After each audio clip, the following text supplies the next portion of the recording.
युद्ध कहां तक टाला जाए, द्वंद कहां तक पाला जाए, तू भी है राणा का वंशज, फेंक जहां तक भाला जाए, और दोनों ओर लिखा हो भारत, सिक्का वही उछाला जाए। और मेरे नाम पर चर्चा हुई विधानसभा में जी। उनका 2017 में जब टिकट हुआ, अच्छा, तो उस समय दो लोगों का नाम बहुत प्रबलता से था, और ये अतुल जी के शब्द हैं कि मैं सोच रहा था कि मयंको में कैसे मनाऊंगा, लेकिन ठीक है मेरा मन भी भारी था, आंखों में नमी भी थी, लेकिन सुबह उठा, अपने साथियों को इकट्ठा किया, बढ़िया फूल मालाएं मंगाई, बढ़िया बुके मंगाया, और क्योंकि वो पार्टी के प्रत्याशी हो गए, उनके गले में माला डाली, तिलक किया, उनके विजय की शुभकामनाएं दी और झोली फैलाकर जनता से वोट मांगा। तो टिकट कहीं और चली गई, वो अब विधायक भी बन गए आपसे पहले, और आप महानगर के अध्यक्ष हैं, तो इस भूमिका में आप कैसे देखते हैं अपने आप को? मुझे कभी अनकंफर्टेबल हुआ एक सेकंड कि जो हमसे टकराएगा वो हम में मिल जाए। बहुत मैं तो समझे आप कहने वाले वो झूठ ना हमारे सरसंघ चालक जी कहते हैं सर्वेशाम अविरोधेन, किसी का विरोध नहीं चाहिए, ना विरोध करना।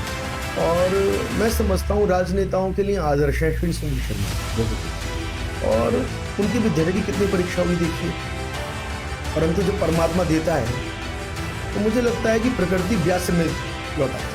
देखिए कैबिनेट मंत्री बने, आप कब से पत्रकारिता में हैं, आप बताइए गाजियाबाद जब से बना, इस जनपद में कोई कैबिनेट बनाओ तो अब नाम बता दो। आज के 100 साल बाद भी जब नाम लिया जाएगा गाजियाबाद का पहला कैबिनेट मंत्री कौन बना, तो नाम लिया जाएगा श्री सुनील शर्मा। किससे करें, कोई काबिल नहीं मिलता, मोहब्बत किससे करें, कोई काबिल नहीं मिलता, कोई दिल से नहीं मिलता, किसी से दिल नहीं मिलता। ये बात मत करो, अब ये वही तो ठीक है कि चाचा पति या बुआ पति है, ठीक है वो अपनी ऐसा गाना भजन के रूप में थोड़ा अच्छा। मैली चादर ओढ़ के कैसे द्वार तिहारे आऊं, हे पावन परमेश्वर मेरे, मन ही मन शर्माऊं, मैली चादर ओढ़ के कैसे। बहुत खूब। नमस्कार दोस्तों, मैं Vineet Kant Parashar, VK talk initiated by Vishesh cover media समूह के आज के इस पॉडकास्ट में आप सभी का हार्दिक स्वागत करता हूं, अभिनंदन करता हूं, साधुवाद करता हूं। दोस्तों आज हमारे बीच में मुख्य अतिथि के रूप में पधारे हैं श्री मयंक गोयल जी। मयंक जी जो कि भाजपा के वरिष्ठ नेताओं की श्रेणी में उत्तर प्रदेश में देखे जाते हैं तथा वर्तमान में महानगर अध्यक्ष जैसी विशेष भूमिका में शहर गाजियाबाद में आप हैं। मयंक जी बहुत बहुत स्वागत है आज के। धन्यवाद, बहुत बहुत thank you so much. Mayank ji बहुत सारी बातें हैं जो मन में है, विचार में है, या हमारे दर्शकों के विचार में भी थी, उसी को लेके कुछ हमने आज आपके लिए प्रश्न तो नहीं कह सकता, लेकिन जो हमारी जिज्ञासा ही थी उनको हमने तैयार किया है। और हमें बिल्कुल पता है आप एक बड़े अच्छे वक्ता भी हैं और सबको साथ लेके चलते हैं, तो वो सारी हमारी जो जिज्ञासा है मुझे बिल्कुल लगता है आप उसको पूर्ण रूप से हमको थैंक यू सो मच समझ पाएंगे। सबसे पहले जो सबसे प्रश्न है हमारे दर्शकों का भी, वैसे तो बहुत सारी बातें आपके बारे में जानते हैं जी, आपकी राजनीतिक पृष्ठभूमि के बारे में भी सबको पता है, फिर भी हम ये जानना चाहते हैं कि जो राजनीतिक सफर है आपका मयंक जी कैसे शुरू हुआ, किस तरह से इसकी शुरुआत है, कुछ बताइए हमको, हमारे दर्शकों को। असल में बड़ा ग्रेजुअली रहा जी। मेरे दादाजी स्वर्गीय श्री बनवारी लाल जी गाजियाबाद में संघ की शाखा से जुड़ गए जी शुरुआती स्टेज में, यानी कि शुरुआती का अर्थ ये है कि उन्होंने, हम छोटे थे जी, तो क्योंकि आप जानते हैं दादा पोते का संबंध बड़ा बहुत लाड़ प्यार का संबंध होता है, आप भी समझ सकते हैं, मतलब कहते हैं मूल से ज्यादा ब्याज प्यारा होता है। तो मैं अपने दादाजी का बड़ा लाडला था और वो मुझे बहुत शेयर करते थे जी। उन्होंने मुझे बताया कि 1941 में उन्होंने आरएसएस का कैंप किया कानपुर से जी सर। अब 1942 की बात बता रहे हैं, 41 में कर लिया, और उसके बाद में वो जुड़ गए स्वतंत्रता संग्राम से जी। उन दिनों संघ की शाखा यहाँ गाजियाबाद में पहली लगी कंपनी बाग में, जो पुराना कंपनी बाग आपने देखा होगा, गुलाम भारत की बात बता रहे हैं। हाँ, और उस समय जब विभाजन की विभीषिका आई, यानी कि 47, भारत ये 2 टुकड़े हुए, हमारी भारत माँ को काटा गया, वो दर्दनाक स्टोरी है। जी उस समय मेरे दादाजी के पास यहाँ जिम्मेदारी थी जी संघ की, वो कार्यवाह होते थे। अच्छा अब उसके बाद में वो परंपरा संघ की चलती गई। उन दिनों तो कुछ राजनीतिक था नहीं। उनका सारा समय संघ में लगा दायित्व के नाते। और धीरे धीरे धीरे धीरे जब अगली पीढ़ी आई तो मेरे पिताजी श्रीमान महेश चंद जी, तो वो जीवन वृत्ति स्वयंसेवक रहे संघ के। तो हम छोटेपन से हमने देखा कि हमारे दादाजी हमारे पिताजी शाखा में जाते हैं, तो हमें लगता था कि इसके अलावा जीवन में कोई और अच्छा स्थान है नहीं। जो एक भक्त का स्थान अपने मंदिर में अपने भगवान के प्रति होता है, बहुत सुंदर। वो बचपन में और आज तक हमारे मन में वो भाव रहा कि संघ की शाखा यानी कि वो हमारे लिए मंदिर है। तो उसमें जाने लगे धीरे धीरे।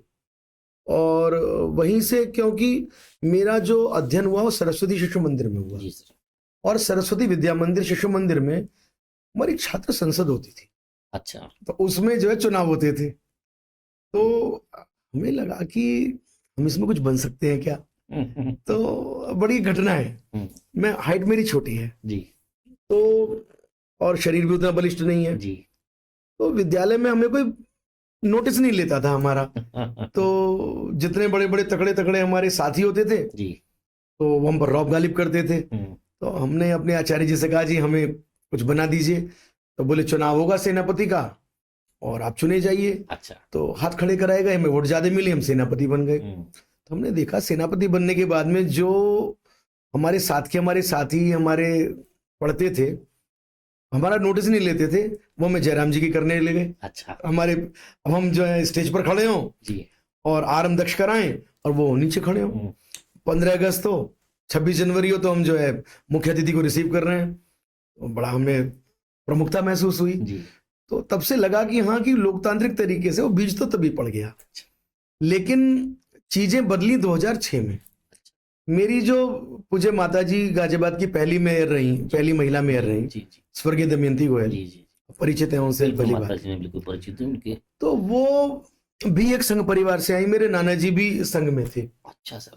तो मेरी नानी जी जो है वो धार्मिक नेता थी। उन्होंने श्यामा प्रसाद मुखर्जी जी के साथ में गिरफ्तारी दी कश्मीर जाके 1953।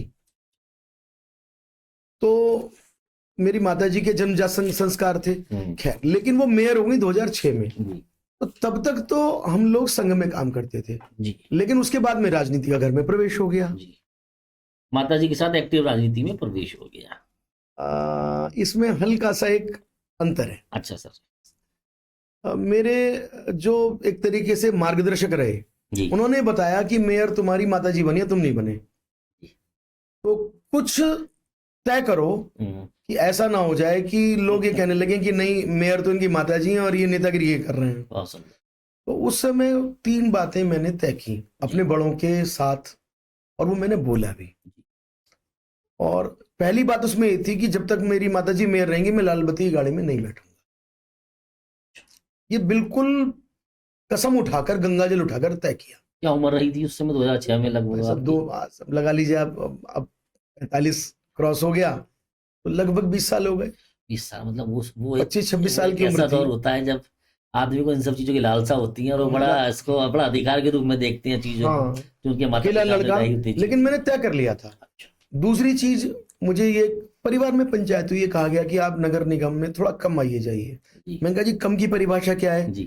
मान लो एक जना कहेगा कि महीने में एक बार आता है तो कम है, एक कहेगा नहीं हर महीने आता है तो ये तो एक कंपैरेटिव टर्म हो गया जी, कम और ज्यादा। मैंने कहा तय कर लेते हैं, जब तक माताजी मेयर रहेंगी मैं नगर निगम की सीढ़ी नहीं चढ़ूंगा, इसके दरवाजे में नहीं घुसूंगा। तब तक माताजी मेयर है तो 65 महीने उनका कार्यकाल रहा। अच्छा। तीसरी बात मैंने तय की कि डायरेक्टली इनडायरेक्टली नगर निगम से, ठेकेदारों से, व्यापारिक सिस्टम में नाखून बराबर भी बिल्कुल किसी कीमत पर भी कोई संबंध नहीं रखूंगा। ये 3 चीजें तय की। 65 महीने उनका कार्यकाल रहा। 65 महीने के कार्यकाल में नगर निगम से संबंध मेरा शून्य रहा। लेकिन घर पर जो आए उनकी सेवा करना, उनको सत्कार करना, उनको जलपान पूछना, अगर माँ बिजी हैं तो उनको बैठाना करना, कोई पत्रकार आ गए, आप जैसे सीनियर लोग आ गए तो उनके प्रति अपने सम्मान को व्यक्त करना वो मेरा काम घर के सदस्य के नाते था। जी जी जी। लेकिन मैं पार्टी में उस समय एक्टिव नहीं था। नहीं थे। ये रहा। बहुत बढ़िया, बहुत अद्भुत बात है। तो जैसे कि आपने माता जी के बारे में बताया, माता जी प्रथम महापौर थी इस गाजियाबाद की, प्रथम महिला महापौर, पहले मेयर तो डीसी गर्ग बाबू जी रहे। राइट, प्रथम महिला महापौर थी जी। तमाम। अगर उनके कार्यों को भी याद करते हैं तो सच में गाजियाबाद ने उस समय बहुत सारी ऐसी उपलब्धि देखी जो कि बड़ा मुश्किल होता है, वही दे पाता है वो सब जो बड़ा ये आपने बहुत मेहनती होता बहुत भावुक बात कही, बहुत मुश्किल। हाँ, तो क्या था, प्रधानमंत्री कांग्रेस जी, हमारे यहाँ सरकार बसपा की और सपा की जी, भाजपा का बहुमत बोर्ड में भी नहीं जी, भाजपा का उस समय तो जब वो आई कोई विधायक भी नहीं, सांसद भी नहीं, मुख्य नगर अधिकारी अच्छे थे परंतु वो शासन के दबाव में रहते थे। तो उन परिस्थितियों में बिल्कुल प्रशासन भी विपरीत, शासन भी विपरीत, केंद्र भी विपरीत और परफॉर्म करना तो परिस्थिति तो बहुत बहुत विपरीत थी। लेकिन आप ये देखिए उनकी दृढ़ इच्छा शक्ति। गाजियाबाद में यदि विजयनगर और पूरा लाइन पार्क क्षेत्र जो कहलाता था उसमें यदि सड़कों का चौड़ीकरण के साथ में दोनों ओर जो पेवर्स लगे वो लगवाना, यानी कि जो टाइल्स आती हैं इंटरलॉकिंग आती है वो लगवाना। उसके पीछे मंशा ये थी यदि बारिश होगी तो पानी जो है वाटर रिचार्ज हो जाएगा, सड़कें चौड़ी हो जाएगी और कम खर्चे में काम होगा। और जो मुख्य मार्ग है विजयनगर का, इसमें पहली बार यदि डिवाइडर बने तो उनके कार्यकाल में बने। जितने डिवाइडर उसके बाद में बने उन सबको, पार्कों का जीर्णोद्धार करना और दशमेश वाटिका का निर्माण, इसके साथ में आप लगाइए जितने भी बड़े चौराहे थे उनका नामकरण, उन पर फव्वारा लगाना, वो गुरु गोलवलकर चौक हो, गुरु तेग बहादुर जी का आर्यनगर वाला चौक हो, ये सारे कार्य उन्होंने अपनी दृढ़ इच्छा शक्ति से किए। केवल इतना ही नहीं, महापुरुषों की प्रतिमाएं लगाना, यानी कि रेलवे रोड पर लक्ष्मीबाई जी की प्रतिमा लगाई और उस समय राष्ट्र सेविका समिति की संचालिका थी प्रमिलाताई मेड़े, अभी उनका निधन हुआ 10 दिन पहले, उनको बुलाया। इतना भावपूर्ण दृश्य रहा होगा, आप वो सोचिए कि मतलब जो मन में संकल्पना की वो साक्षात दिखाई दी। मतलब मैं आपके मुंह पे नहीं कहना चाहूंगा बट सत्य है ये। बदलता गाजियाबाद की अगर हम परिकल्पना करते थे तो माता जी के ही एफर्ट से या कार्यों के समय जिस समय महापौर थी उस समय देखा गया। देखिए इस बात को आप और एक्सटेंड जब करेंगे ना, देखिए गाजियाबाद में क्या है, पूरे भारत का पहला नंदी पार्क बना। जी सर। अब क्या था कि नंदी यानी कि सांड भी सामान्य भाषा में बोलते हैं। Right sir. अब लोग क्या कहते हैं कि जी ये सांड घूम रहे हैं, अब कोई उनको मार रहा है, कोई कुछ कर रहा है, कोई तेजाब डाल दे रहा है, कोई कुछ कर रहा है, वो इतना अजीब जैसे भाव उनके साथ अब क्या करें, अब कर रहे हैं। तो ये कहा कि जो हिंडन नदी के तट पर अननेसेसरीली एंक्रोचमेंट ना हो, तो वहां पर बहुत कम खर्चे में 300 नंदियों को रखा गया। लोगों ने कहा कि 300 नंदी, 2 नंदी भी लड़ते हैं। तो 300 तब उन्होंने बोला एज ए मेयर कि नहीं, नंदी जो है ये बहुत समझदार प्राणी है, भगवान शिव का ये भक्त है, ये इसमें बुद्धि है। जब आप इसको परेशान करते हो, उसको भूखा रखते हो, जब तेजाब डालते हो, जब इसको डिस्टर्ब करते हो, मारते पीटते हो तो लड़ता है, ये नहीं लड़ेगा। बोले नहीं साहब ये परेशानी होगी, नहीं आप ये लगाइए। उस समय 300 थे, आज 650 नंदी है और भारत का सबसे बड़ा नंदी पार्क है। और आज तक एक नंदी ने किसी सेवक को नहीं मारा और आपस में भी कभी आपस में कोई किसी को इतनी सी नाखून बराबर लड़ाई नहीं। बहुत अच्छी बात है। तो ये सब कार्य किए, मतलब अद्भुत कार्य जिसे कहते हैं ना, एक आउट ऑफ द बॉक्स। तो अगर आज हम आपके आदर्श की बात करें, प्रेरणा स्रोत की बात करें राजनीतिक रूप में, तो ये हम बिल्कुल इसको कह सकते हैं कि माता जी कहीं ना बिल्कुल आपकी प्रेरणा स्रोत। देखिए साहब, मैं आपको बताऊं, बहुत कम लोग जानते होंगे। जी। हमारे घर में जब मेरी माता जी आई होंगी, जब यानी कि 75-76 में विवाह उपरांत वो आई होंगी, उस समय हमारे यहाँ बहुत सामान्य परिवार, बहुत ही सामान्य, गाय होती थी, गाय की सेवा करनी, उपले पाथने। हमने अपनी माँ को देखा है कि इतने मंजिले पर जाके उपले पाथ रही हैं, मेहनत कर रही हैं। आधा सनातन परिवार की जो परिभाषा थी वो लेकिन वो जब तक जीवित रही, आपको बताता हूँ, मेरी दादी जी बीमार हो गई थी, उनके पाँव की हड्डी टूट गई थी, तो उनको दैनिक क्रिया कराने के लिए भी कभी मेरी माँ ने कहा कोई नौकर चाकर नहीं होगा, ये मेरी माँ है, ये मेरी सास नहीं है। और वो जब तक रही उन्होंने रसोई एक रखी आजीवन, और उनके आदर्शों की स्थिति ये है, मेरे विवाह को 20 साल पूरे हो गए और इन 20 सालों के बाद में भी हम 4 पीढ़ियां एक साथ रह रहे हैं। एक रसोई है, एक व्यापार है, एक बैंक अकाउंट है, और आप घर आएंगे, आप आते हैं, आपने आंखों से देखा है बच्चों में आप ये पहचान नहीं कर पाएंगे कि कौन सा मयंक का बेटा है, कौन सा भाई का बेटा है, कौन भतीजा है, कौन क्या है। ये उनके संस्कार हैं, और यही एकता जो है आज आपके समाज में, आपके परिवार की पहचान भी है।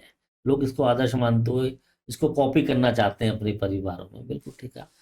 मयंक जी, आप एक ऐसे युवा नेता हैं जो बहुत शिक्षित भी देखे जाते हैं।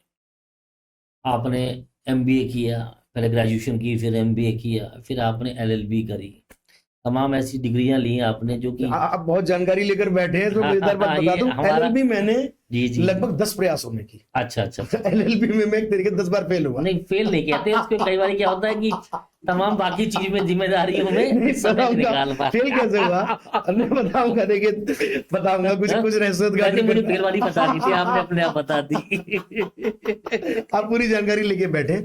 मैंने MBA किया सर 99 में IMT गाजियाबाद। अच्छा, परफेक्ट। और मैं सरस्वती शिशु मंदिर का छात्र जी। वहां हमें हिंदी पर तो कमांड था और इंग्लिश से पढ़ा, अंग्रेजी थोड़ी भाषा, अंग्रेजी तो आपको पता है हमारा हाथ तंग रहता है सभी लोगों का, लेकिन बहुत मेहनत की और MBA में भी मैंने मेरिट ली और IMT गाजियाबाद से। अच्छा। और उस समय कमलनाथ जी ने और उस समय कुमार मंगलम बिरला जी ने मुझे 2002 में डिग्री दी अपने हाथ से।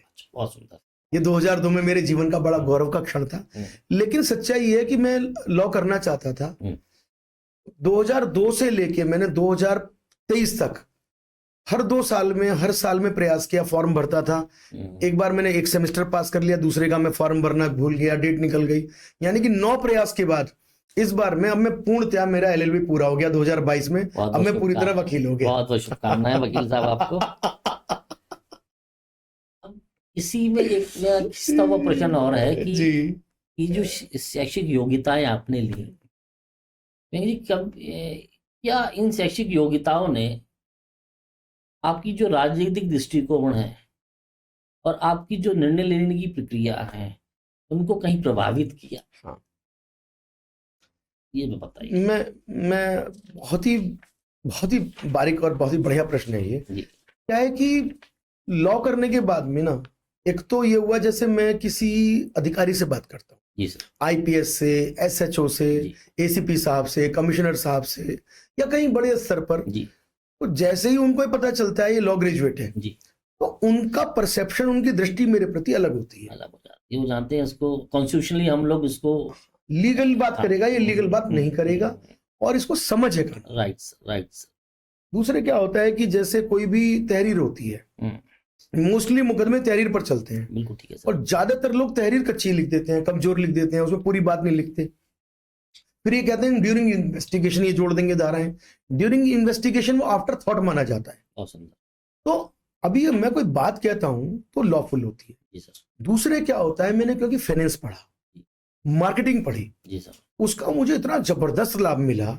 आप ये देखिए मेरे फेसबुक पर 7 लाख और मतलब फॉलोवर है, और मैं कोई पेड मेरा नहीं है, मेरे पास कोई क्रेडिट कार्ड नहीं है। बिल्कुल ठीक बात। ये मेरे बिल्कुल ऑर्गेनिक फॉलोवर्स। ये होमवर्क भी हमने कर लिया कि आपका कोई भी पेड प्रमोशन वाला सिस्टम नहीं है। तो मुझे क्योंकि पेड आता ही नहीं है करना, खुद ही चलाता हूँ। नहीं, वो आपके अंदर की एक सरलता भी है, आपकी सच्चाई भी। नहीं, थैंक यू सो मच। तो उसमें क्या है भाई साहब, पूरा का पूरा जो मेरा मार्केटिंग का सिस्टम बना, वो यह समझदारी मेरे को राजनीतिक क्षेत्र में आई, वो मुझे MBA करके आई। जी सर। देखिए, अब जैसे कोई भी व्यक्ति मेरे यहाँ आता है मिलने, महानगर अध्यक्ष के दायित्व के बाद की बात है, तो नाम, पता, फोन नंबर एक मेरे साथी कार्यकर्ता वो नोट करेंगे। वो नोट करने के बाद में उसको डिजिटलाइज करेंगे। डिजिटलाइज करके शाम को मुझे PDF में भेजेंगे कि ये 35 लोग या 40 लोग आपसे मिलने आए। उनका नाम शामिल हो जाएगा मेरी ब्रॉडकास्ट में, उनको मेरे राम रहीम के WhatsApp जाने लगेंगे। पार्टी के कार्यों की, हमारी मोदी जी के कार्यों की, योगी जी के अच्छे कार्यों की जो उपलब्धियां हैं, उनका मैसेज धीरे धीरे छोटा छोटा, ज्यादा नहीं भेजते, जाने लगेगा। और अगली बार जब वो फोन करेगा तो मैं उससे फोन उसका उठाकर कहूंगा, हाँ बताइए कौन बोल रहे हैं, तरुण जी बताइए, पाराशर जी कौन बोल रहे हैं, मैं नाम लेके बात करूँ। Right sir. तो वो सब सीखा हमने अपनी मार्केटिंग में, अपने सिस्टम में, वो आज हम इम्प्लीमेंट कर रहे हैं, जबरदस्त लाभ हो रहा है। एक मैं आपको उद्धृत करना चाहूंगा उदाहरण। 2014 मोदी जी का उस समय युग आने वाला था, देश में मोदी मोदी चल रहा था, और 2013 के एंड में ये कहा गया हमसे कि आप सदस्यता कीजिए।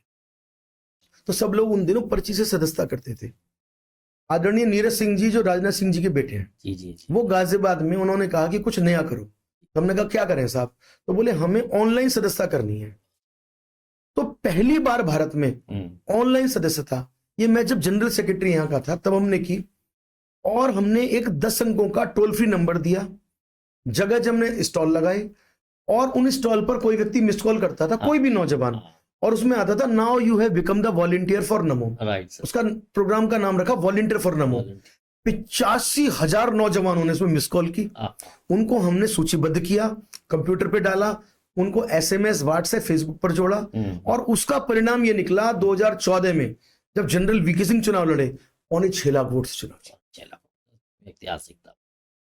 तो ये जो सीखते हैं, जो टेक्नोलॉजी है, वो हमारे काम आती है, वो रीच करती है लास्ट पॉइंट तक और हेल्प करती है लोगों को। क्योंकि मैं तो एक देखता हूँ, महानगर अध्यक्ष की भूमिका सिर्फ संगठनात्मक नहीं होती है, वो डॉक्टर की भूमिका में भी होता है, वो एक वकील की भूमिका में भी है, वो एक कार्यकर्ता की भूमिका, मतलब हर तरीके की मदद आपको काउंसलिंग या लोगों की हेल्प करनी पड़ती है, और ये शिक्षा बिल्कुल महत्वपूर्ण होती है और आपको मदद भी करती है। बहन जी, ये सारी बातें तो कुछ ऐसी रही जो बहुत कुछ जानने को मिला इनमें आपसे। अब मैं कुछ शहर गाजियाबाद से संबंधित कुछ राजनीतिक चर्चाओं में आपके साथ आना चाहूंगा। जी जरूर जरूर। क्योंकि आप बेसिकली राजनीतिक एक मंझोर राजनीतिक के रूप में देखे जाते हैं गाजियाबाद में, संघर्षशील और बड़े मेहनती राजनेता के रूप में आपको लोग देखते हैं जी। मानवाध्यक्ष पद की आप, मुझे लगता है तो अभी तो 4 महीने लगभग हो गए आपको इस नियुक्ति पे। इस रेस को भी अगर देखा जाए तो तमाम लोग इस रेस में थे, ये बात सही। बहुत लोग थे, तमाम योग्य लोग भी थे, आपकी योग्यता भी बिल्कुल वहां पर शीर्ष पे ही थी, किसी से कम नहीं थी, तमाम कशमकश चल रही थी, लेकिन अंत में निर्णय आपकी तरफ ही तय हुआ। जी। इसको आप किस तरह से देखते हैं? कि हो सकता है मेरा प्रश्न थोड़ा सा कठिन हो जाए, आप इसको ऐसे देखते हैं कि आप क्या ज्यादा योग्य थे उनसे, या आप इसको ऐसे देखते हैं कि जो संगठन था जिसको यह तय करना था उन्होंने आपको ज्यादा योग्य समझा, या आप ऐसे देखते हैं कि शायद जो वर्तमान में जनप्रतिनिधि हैं उनका सहयोग आपके साथ ज्यादा रहा और कुछ के साथ कम रहा? किस तरह से देखना चाहेंगे इसको, आप क्या बताना चाहेंगे इसको? देखिए, ईमानदारी की बात तो ये है कि भारतीय जनता पार्टी में कार्यकर्ताओं को भूमिका अलग अलग मिलती रहती है जी। और मुझे महामंत्री के नाते भी बहुत मन में आनंद है कि मैंने एज ए महामंत्री, मेरा जो कार्यकाल था 15 साल हो गए। जी सर। शानदार कार्यकाल। हमने रिकॉर्ड बनाया धरने का, प्रदर्शन का, सपा सरकार को बेनकाब करने का। यानी कि आप यकीन करेंगे, हमने RDC में नाले के बाहर 48 घंटे और निराहार रहकर, अनशन करके और सरकार को चुनौती देने का काम किया। कितनी बार हमने उस समय जो है पथराव किए, कितनी बार हमने पुतले फूके, कितनी बार हमने जो कुछ करा गया हमसे किसी भी सीमा तक जाकर। मयंक गोयल क्या हिंसा पे भी विश्वास रखते हैं? देखिए, हिंसा पर तो विश्वास बिल्कुल नहीं रखते, लेकिन उस समय जो परिस्थितियां थी हमारी, जी सर, उसमें यदि हमें सामने से, और जब दलन किया गया जी, और हमारे अधिकारियों ने ये कहा कि आपको आगे बढ़ना है, तो हमने किसी भी सीमा तक जाकर, आप वो एक, मैं आपके अक्सर उसमें जब आप पब्लिक में मासिस में बोलते हैं, आप बहुत अच्छा एक वो बोलते हैं, एक आपका महाराणा प्रताप के ऊपर, हाँ, युद्ध कहाँ तक टाला जाए, ये सुना, ये सर, युद्ध कहाँ तक टाला जाए, बहुत सुंदर, द्वंद कहाँ तक पाला जाए, अच्छा, तू भी है राणा का वंशज, फेंक जहां तक भाला जाए, और दोनों ओर लिखा हो भारत, सिक्का वही उछाला जाए। तो राष्ट्र के लिए, महाभारती के लिए तीर में गोयल जी भी तीर फेंकने के तैयार रहते हैं, चाहे पत्थर हो तीर हो। देखिए, मैं आपको बताऊं, महामंत्री वाला कार्यकाल, उसके बाद में मुझे 5 बार, अच्छा सर। 5 टाइम अकेला, ऐसा मैं भाग्यशाली मैं अपने को मानता हूं, कार्यकर्ता हूं भाजपा का, जिसे हमेशा भूमिका मिली। चौधरी भूपेंद्र सिंह जी प्रदेश अध्यक्ष, उस समय क्षेत्रीय अध्यक्ष थे पूरी पश्चिमी उत्तर प्रदेश का। मुझे सेक्रेटरी बनाया गया, मैं 2 टर्म सेक्रेटरी रहा उनके साथ। अच्छा। उसके बाद में श्री अश्विनी त्यागी जी आए, उनके साथ भी मैं जो है रीजनल सेक्रेटरी रहा। उसके बाद मुझे 4था टर्म मिला श्री मोहित बेनीवाल जी, जो इस समय प्रदेश उपाध्यक्ष और एमएलसी हैं, उनके साथ में वाइस प्रेसिडेंट रहा। और 5वां टर्म मेरा चल रहा है अभी भी, एट प्रेजेंट मैं क्षेत्रीय उपाध्यक्ष भी हूँ। अच्छा, पश्चिम का अभी तो कंटिन्यू है वो दायित्व। हालांकि मैं महानगर अध्यक्ष हो गया तो दायित्व से एक तरीके से विमुक्ति हो गई। जी। और मेरठ का मैं प्रभारी, और उससे पहले मैं हापुड़ का प्रभारी रहा। और पश्चिम में पिछले 8 साल में अनवरत मैं किसी ना किसी अभियान का संयोजक रहा हूं। तो इतने दायित्वों को निभाने का मुझे अवसर मिला। और आज की डेट में जब मुझे महानगर अध्यक्ष पार्टी ने बनाया, हो सकता है कुछ जनप्रतिनिधियों ने समर्थन किया हो, कुछ ने समर्थन न किया हो, लेकिन मुझे लगता है कि जो हमसे टकराएगा वो हम में मिल जाएगा। बहुत सुंदर। मैं तो समझे आप कहने वाले वो चूर चूर ना। हमारे सरसंघ चालक जी कहते हैं सर्वेशाम अविरोधेन, किसी का विरोध नहीं चाहिए, ना विरोध करना है। जो हम में से टकराएगा वो हम में मिल जाएगा। चलिए मैम जी, ये तो बहुत ही सुंदर शब्द आपने मुझे भी सिखाए हैं जीवन के लिए। और तो मतलब आप मूल रूप से ये मानते हो कि उस रेस में, उस महानगर अध्यक्ष की जब लड़ाई चल रही थी दायित्व को लेके, तो पार्टी कहीं बटी नहीं हुई थी, जनप्रतिनिधियों ने ऐसा कोई विरोध सामने नहीं रखा। लेकिन कोई तो जनप्रतिनिधि ऐसा भी होगा, जैसा मैंने सुनने में आया था, जो आपका अच्छी तरह से समर्थन कर रहे थे, या है ना, और कुछ लोग दबे पांव विरोध बहुत ज्यादा कर रहे थे। देखिए मैं आपको बता, इसमें विरोध और समर्थन तो राजनीति का हिस्सा है, और मुझे लगता है कि विरोध और समर्थन का अधिकार भी। यदि आप मेरा विरोध कर रहे हैं तो मुद्दों पर करिए ना। आप मेरा विरोध विषयों पर करिए, विरोध करने में क्या जा रहा है। हाँ, मैं क्यों नहीं बन सकता, इस पे करिए, मेरी योग्यता पे करिए, योग्यता पर करिए। मैंने पार्टी छोड़ी, मैंने कोई पार्टी का बुरा काम करा, मैंने किसी का पुतला फूंका हो, मैंने कोई विरोध करा हो, तो देखिए खुली किताब है जीवन। 2012 से लेके 2024 तक का मेरा सारा सफर राजनीति का, और उससे पहले का भी मेरे परिवार का, मेरे पुरखों का देखा है। हमने कभी किसी का विरोध नहीं किया। आदरणीय अतुल जी के और मेरे नाम पर चर्चा हुई विधानसभा में जी। उनका 2017 में जब टिकट हुआ, अच्छा तो उस समय 2 लोगों का नाम बहुत प्रबलता से था, और ये अतुल जी के शब्द हैं कि मैं सोच रहा था कि मयंक को मैं कैसे मनाऊंगा। लेकिन ठीक है, मेरा मन भी भारी था, आंखों में नमी भी थी, लेकिन सुबह उठा, अपने साथियों को इकट्ठा किया, बढ़िया फूल मालाएं मंगाई, बढ़िया बुके मंगाया, और क्योंकि वो पार्टी के प्रत्याशी हो गए, उनके गले में माला डाली, तिलक किया, उनके विजय की शुभकामनाएं दी, और झोली फैलाकर जनता से वोट मांगी।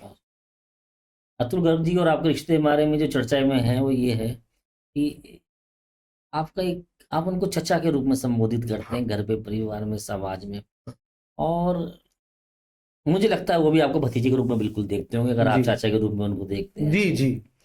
तो इस रिश्ते को लेके आप क्या बताना चाहेंगे? सच में ही एक ये मजबूत रिश्ता है, कड़ी है, बिल्कुल आपस में एक दूसरे समंजस में रहते हैं, कोई एक दूसरे का विरोध भाव नहीं होता, क्या बताना चाहेंगे? देखिए एक होता है मतभेद, जी, एक होता है मनभेद। जी। मतभेद तो पिता पुत्र में भी हो सकते हैं जी, और क्यों नहीं होंगे। आप बताइए, आपसे भी इन्होंने पूछा कि आप चाय लेंगे कॉफी, आपने कहा मैं कॉफी, मैंने कहा चाय, तो आपका और मेरा मत अलग हो गया। पर मैं आपकी चाय आ गई, उसमें उस कॉफी आ गई, मैं उसमें हाथ मार दूं, ऐसा तो उचित नहीं है। मनभेद नहीं होना चाहिए, और मतभेद यदि है भी तो राजनीति में उनका स्वागत करना चाहिए। और रही रिश्ते की बात, तो रिश्ता तो आप इस शहर में, मुझसे कई लोगों ने कहा कि आप जनरल वीके सिंह जी के चरण स्पर्श करते हो, उनका बड़ा सम्मान करते हो जी। तो मैं आपको बता दूं, मुझे अध्यक्ष का दायित्व मिलने के बाद जी, मैं सभी पूर्व अध्यक्षों के घर गया, श्री अशोक मोंगा जी के, अजय शर्मा जी के, संजीव शर्मा जी के, और बनते ही आदरणीय सुनील शर्मा जी कैबिनेट मंत्री हैं, उनके यहाँ गया, श्री अतुल गर्ग जी के भी घर पर मैं गया, सुनीता दयाल जी के घर पर गया, सभी वरिष्ठ नेताओं के यहाँ मुझे लगता है कोई शायद छूटा होगा तो अब भी जा रहा हूं। और मुझे लगता है ये एक हमारा राजनीतिक कर्तव्य है कि हमें एक दूसरे के साथ प्रेम में रहना है। और रही संबोधन की बात, तो मुझे लगता है हम पुराने शहर के लोग हैं। अब आप मेरे साथ हैं तो अगर मैं आपको भाई साहब बोल दूंगा या मेरे बच्चे आपको चाचा जी या ताऊ जी बोल देंगे तो ये तो उनको आशीर्वाद मिलेगा आपका। सुरेंद्र गोयल जी को मैंने, वो मेरे पिताजी से शायद 6 महीने बड़े रहे, तो अब वो इस दुनिया में नहीं है, मैंने उनको भी हमेशा ताऊ जी बोला। आदरणीय सुनीता जी हैं तो दुनिया ने बहन जी बोले, पर मेरे पिताजी ने बहन जी बोलते, मैं उन्हें बुआ बोलता हूँ। आशा शर्मा जी को मैं बुआ बोलता हूँ और वो भी मुझे ऐसे बेटा ऐसे भतीजा मानती हैं। इसको मतलब ये जो रिश्ते हैं एक तरह से इनको शहर का एक चलन माना जाए। हाँ। या सच में दिल से भी एक ये मोहब्बत है आपस में, मतलब मैं ये समझना चाहूंगा। मोहब्बत किससे करें, कोई काबिल नहीं मिलता। बहुत सुंदर। मोहब्बत जी जी किससे करें, कोई काबिल नहीं मिलता, कोई दिल से नहीं मिलता, किसी से दिल नहीं मिलता। ये बात मत करो मोहब्बत की। अब ये वहीं तक ठीक है कि चाचा भतीजे या बुआ भतीजे ठीक है, वो अपनी जगह है। नहीं, लेकिन बात है, संस्कार है हमारे परिवार के, वो तो जीवन भर हर एक के साथ बने रहेंगे। मैं सब सम्मान में कभी कमी नहीं। अभी चचा की ही बात चल रही है, अभी फेसबुक में मैं देख रहा था साहब परिवार, आप और भाभी जी भी शायद जी चचा के साथ परिवार के साथ कहीं चचा भेंट में थे, शायद दिल्ली उनके निवास पे, दिल्ली निवास पे शायद भोजन की प्रक्रिया भी चल रही। हाँ जी, हाँ जी। चचा के साथ क्या राजनीतिक चर्चाएं रही? राजनीतिक चर्चा उनके साथ में बहुत ही खुले मन से मेरी होती है जी सर। और उनकी खासियत यह है कि वो छुपाते नहीं। अच्छा, ये मैं आपको बताऊंगा, तो छुपाते नहीं। तो पुराना परिवार है, वो पुराने राजनीतिज्ञ हैं। छुपाना भी नहीं आता, बताना भी नहीं आता, उन्हें हमसे मोहब्बत है, जताना भी नहीं आता। उधार तो आप भी नहीं रखोगे। तो जताया तो उन्होंने भी नहीं, छुपाया ही छुपाया है। नहीं ऐसा नहीं, नहीं ऐसा नहीं। मैं आपको बताता हूँ वास्तव में। देखिए, मैं बहुत आपको मन से बता रहा हूँ कि मेरे अध्यक्ष होने के बाद में जितने कार्यक्रम मुझे पार्टी ने दिए एज ए अध्यक्ष मैंने किए, मैं बहुत खुले मन से कह रहा हूँ, वो हर कार्यक्रम में आए और उन्होंने बहुत शानदार भाषण भी दिए, हमारे कार्यकर्ताओं को, जनता को मोटिवेट किया। हमारा एक ऐतिहासिक कार्यक्रम है, बेंचमार्क प्रोग्राम शौर्य तिरंगा यात्रा। 25,000 के लोग उसमें सड़कों पर उतरे और वो गाजियाबाद में एक ऐतिहासिक कार्यक्रम हुआ। उसमें आदरणीय अतुल जी, हमारे माननीय सांसद जी, पूरे समय मंच पर रहे, बाकायदा तिरंगा झंडा लेके वो मेरे साथ चले। एज ए मैं अध्यक्ष हूं, उन्होंने मुझे कभी भी किसी सपोर्ट में, मतलब बहुत सपोर्ट किया। ये तो नहीं जब भीड़ मेरी हो ही गई तो झंडा तो भैया भी उठा लेंगे। अब देखिए, अब आप कह सकते हैं, मैं नहीं कह सकता। अब आप इस तरह नहीं, ज्यादा इसमें नहीं, मेरा इसमें कोई सोच का विषय नहीं है। ये तो बात निकली तो थोड़ी दूर तक लग जाएगी। देखिए, मैं आपको बताऊं, इसमें मैं इतना ही कह सकता हूँ एज ए अध्यक्ष, जी, मुझे उनका पूरा आशीर्वाद, पूरा प्रेम मिल रहा है। और फिर मैं कह रहा हूं, हमारी भारतीय जनता पार्टी में अपनी बात को रखने की परंपरा है। यदि मेरा कोई मतभेद है, अगर मेरा मतभेद है तो मैं मीडिया में क्यों कहूंगा, मैं पॉडकास्ट में क्यों कहूंगा? नहीं कहना चाहिए, नहीं, हमारी मर्यादा है। यदि मुझसे भी उनका मतभेद होगा, हो सकता है, नहीं ठीक, वो मतभेद उन्हें जहां रखना है वहां रखेंगे, लेकिन हम अपने रिश्ते क्यों खराब करें?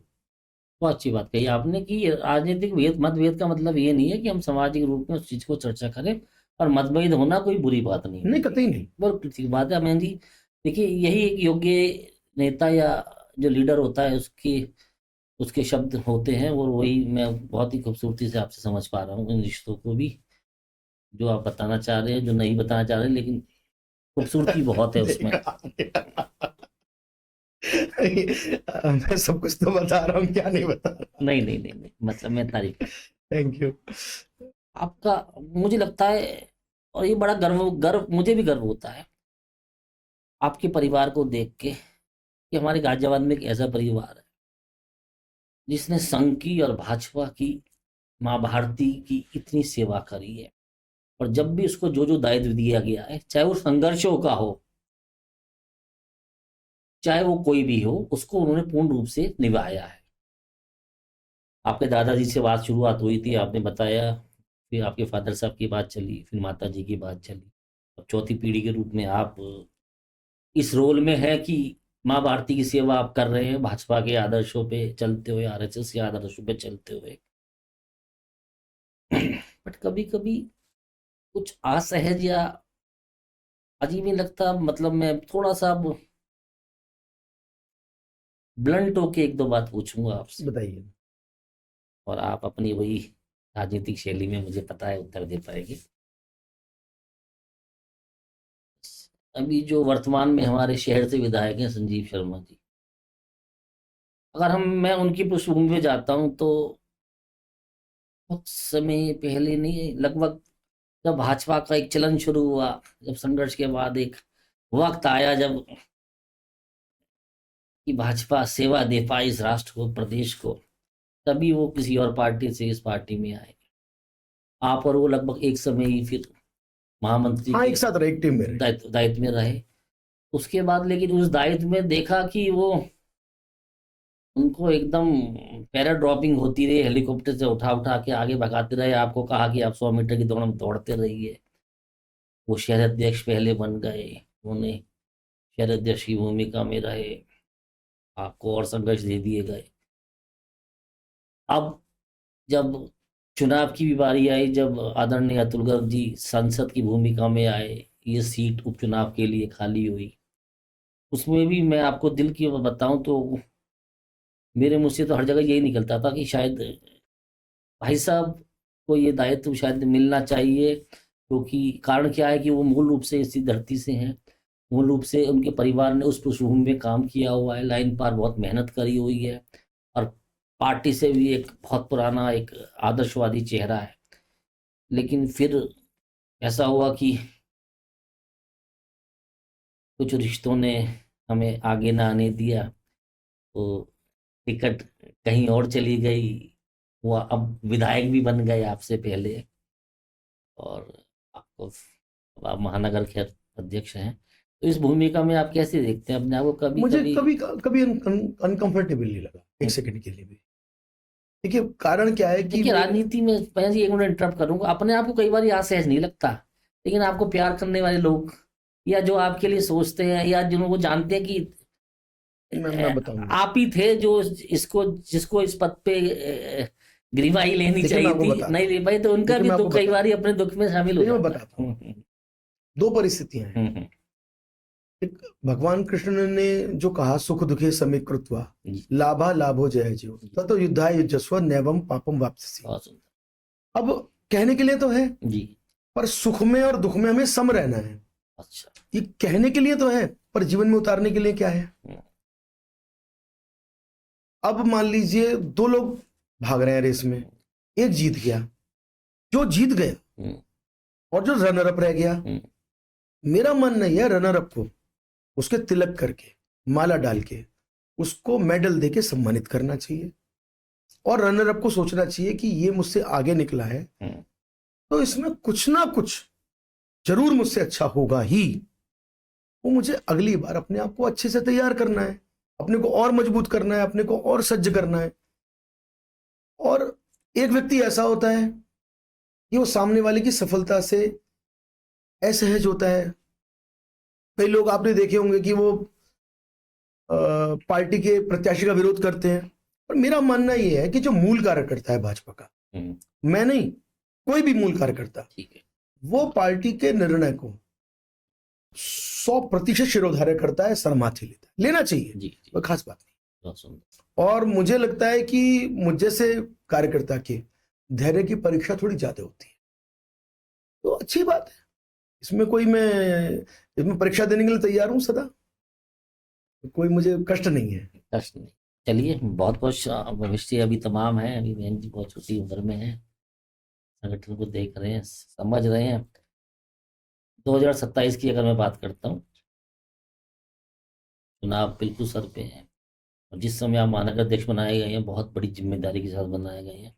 इस समय बहुत सारे फैक्टर्स मुझे लगता है रहेंगे भी, एंटी इनकम्बेंसी एक पार्ट हो सकता है, 10 साल की सरकार एक पार्ट हो सकता है, कुछ लोग उगते सूरज में बनाए गए थे। कुछ लोग संघर्ष काल के समय में, मैं अभी भी संघर्ष नहीं कर रहा हूँ, और मुझे पूर्ण आश्वस्त हूँ और पता है कि भाजपा पुनः कलरफुल होकर सरकार बनाएगी जी, और मयंक धन्यवाद। जी पूरी 5 विधानसभा अपनी अपने नेतृत्व में निकाल के बहुत लाएंगे। लेकिन धन्यवाद। अगर शहर संगठन की जगह आपको इस होने वाले चुनाव में विधायक के लिए आपको अगर मैं आपको पार्टी बताऊं, कहती है, बहुत सशक्त नेतृत्व हमारे पास है। अजीतपाल त्यागी जी जी हमारे विधायक हैं मुरादनगर से, जी और अभी आदरणीय राजपाल त्यागी जी का स्वर्गवास हुआ। मैं उन्हें जननेता मानता, जनता के नेता। 50 साल उस परिवार ने समाज की सेवा की, सेवा दी।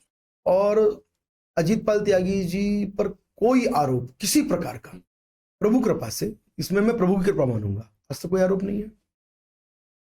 और आज भी वो अपने पिताजी के पदचिन्हों पर चलकर जी सेवा कर रहे हैं मुरादनगर में। इधर संजीव शर्मा जी सदर विधानसभा में हैं, जी जीते हुए हैं, जी और तीसरी विधानसभा हमारी, जो कि भारत की सबसे बड़ी विधानसभा, जी और मैं समझता हूं राजनेताओं के लिए आदर्श हैं श्री सुनील शर्मा जी। बिल्कुल ठीक। और उनके विद्यार्थी की कितनी परीक्षा हुई देखिए, परंतु जब परमात्मा देता है तो मुझे लगता है कि प्रकृति ब्याज में लौटाती है। देखिए, कैबिनेट मंत्री बने जी आप, कब से पत्रकारिता में हैं आप, बताइए गाजियाबाद जब से बना, इस जनपद में कोई कैबिनेट बनाओ तो अब नाम बता दो। आज के 100 साल बाद भी जब नाम लिया जाएगा गाजियाबाद का पहला कैबिनेट मंत्री कौन बना, जी जी तो नाम लिया जाएगा श्री सुनील शर्मा जी। वो एक जनता से जुड़े नेता, बड़े नेता, लगातार कई बार जीते हुए नेता हैं। हम बहुत जबरदस्त नेतृत्व है, और मैं ये आपको वादा कर सकता हूं कि भाजपा जीतेगी, मजबूती से जीतेगी। और जब भाजपा जीतेगी और मैं महानगर अध्यक्ष हूं, तो आप ये क्यों कह रहे हैं कि सदर सीट या कोई और सीट में सारी मैं जीतूंगा? मैं इस दृष्टि से सोचता ही नहीं कि मुझे क्या मिलेगा। भाजपा जीतेगी तो मुझे सब कुछ मिलेगा। अगर आपकी चॉइस मांगी गई ऐसे महानगर अध्यक्ष और सदर सीट की बात आई, तो आप पुनः संजीव शर्मा जी की, मुझे आपको यकीन मानिए, मुझे किसी से कोई कष्ट नहीं। जी सर। भाजपा जीते और भाजपा के अधिकारी निर्णय लें, वो जिसको लड़ाएंगे, जो वो चाहेंगे, जो उनका निर्णय होगा, वो अक्षरशः पालन होगा। ठीक है, मयंक गोयल जी संगठन में जो उनकी जिम्मेदारी है उसको पूर्ण रूप से निभाएंगे, इतना है। उनको इस बात से बिल्कुल फर्क नहीं पड़ता कौन जीत रहा है, कौन चुनाव में लड़ रहा है। उनको इस बात से फर्क पड़ता है कि जिस पार्टी की वो सेवा कर रहे हैं, माँ भारती की सेवा कर रहे हैं, उस माँ भारती को एक अच्छा दायित्व हमेशा मिलता रहे उत्तर प्रदेश। यही मयंक जी की काम। बिल्कुल बिल्कुल। मयंक जी, अगर जनप्रतिनिधियों की बात करें वर्तमान में, सभी से आपकी बहुत ही अच्छे संबंध है, आपने बताया भी, पर फिर भी अगर कुछ छोटे छोटे मुद्दों पे अगर मैं उन जनप्रतिनिधियों की बात करूं, अगर रेटिंग की बात करें, अगर जैसे हम्बल कौन है, सरल कौन है, सरकारी योजनाओं को पटल पे लाने के लिए सबसे ज्यादा योगदान किसका रहता है, और जो कौन सबसे ज्यादा भागदौड़ भी करता है, तो उसमें आप अपने वर्तमान जो लीडरशिप है गाजियाबाद जिले की, मूल रूप से आप किसको रेटिंग देंगे, किसको कहेंगे कि हाँ ये इनसे मैं बहुत प्रभावित? बहुत मुश्किल प्रश्न है, अब आप कटघरे में खड़ा कर दिया आपने।